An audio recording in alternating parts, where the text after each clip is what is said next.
Es ist 5 Uhr nachmittags und dir fällt ein, dass der seit langem aufgeschobene Bericht morgen fällig ist. Zeit, sich dahinter zu klemmen, den Computer zu starten und das Handy zu checken. Vielleicht kurz mal auf dem YouTube-Kanal vorbeizuschauen? Eigentlich solltest du erst zu Abend essen. Normalerweise kochst du gern, doch mit dieser Arbeit im Hinterkopf fehlt dir wohl die Lust. Und oh, es ist schon echt spät. Vielleicht solltest du es morgen früh probieren? Das ist der Teufelskreis der Prokrastination. Und jede Wette, wir kennen ihn alle. Doch warum schieben wir Dinge ständig auf, obwohl es schlecht für uns ist? Genau gesagt, etwas aufzuschieben ist nicht immer Prokrastination.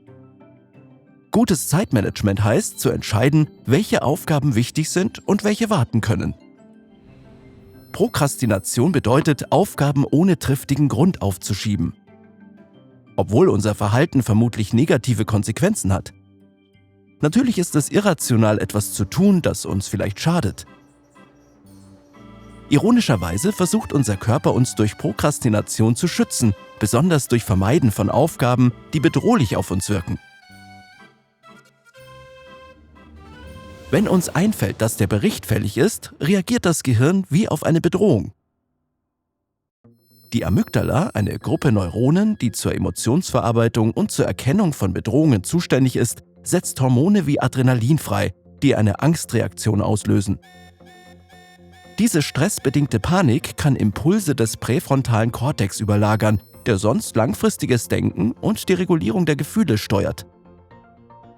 Inmitten dieser Kampf-, Flucht- oder Erstarrungsreaktion entscheiden wir uns, die Bedrohung zugunsten einer weniger stressigen Aufgabe zu vermeiden. Diese Reaktion mag extrem wirken. Es geht doch nur um eine Frist und nicht den Weltuntergang. Aber wir schieben eher Aufgaben auf, die negative Gefühle wie Furcht und Unsicherheit auslösen.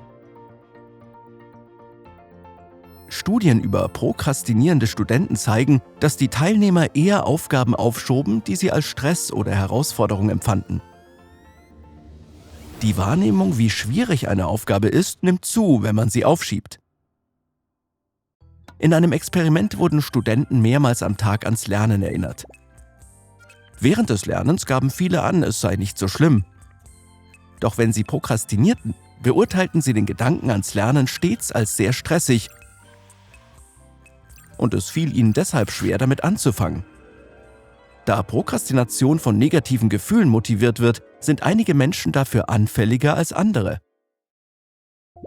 Menschen, die Emotionen schlecht steuern können und mit geringem Selbstwertgefühl kämpfen, neigen viel eher zum Prokrastinieren, egal wie gut ihr Zeitmanagement ist. Jedoch ist es ein häufiger Irrglaube, dass alle Prokrastinierer faul sind. In Körper und Gehirn äußert sich Faulheit durch Energielosigkeit und Apathie. Wenn man sich faul fühlt, sitzt man eher herum und tut nichts, als sich mit unwichtigen Aufgaben abzulenken. Tatsächlich prokrastinieren viele Leute, weil sie sich zu viele Gedanken machen. Prokrastinierer haben oft große Versagensangst. Sie schieben Dinge auf, aus Furcht, dass ihre Arbeit den eigenen Anforderungen nicht gerecht wird. Egal warum Menschen prokrastinieren, die Folgen sind oft gleich. Prokrastinierer neigen häufiger zu Angst und Depressionen, ständigen Schamgefühlen, einem höheren Stresspegel und stressbedingten Gesundheitsproblemen. Am schlimmsten ist, Prokrastination schadet uns langfristig. Sie senkt aber vorübergehend unseren Stresspegel und verstärkt ihn als körpereigene Reaktion beim Bewältigen stressiger Aufgaben. Wie können wir den Teufelskreis der Prokrastination durchbrechen? Ursprünglich dachte man, Prokrastinierer brauchten Disziplin und striktes Zeitmanagement. Heute glauben viele Wissenschaftler genau das Gegenteil. Zu streng mit sich selbst zu sein, kann Aufgaben zusätzlich negativ belasten und lässt so die Bedrohung noch größer erscheinen.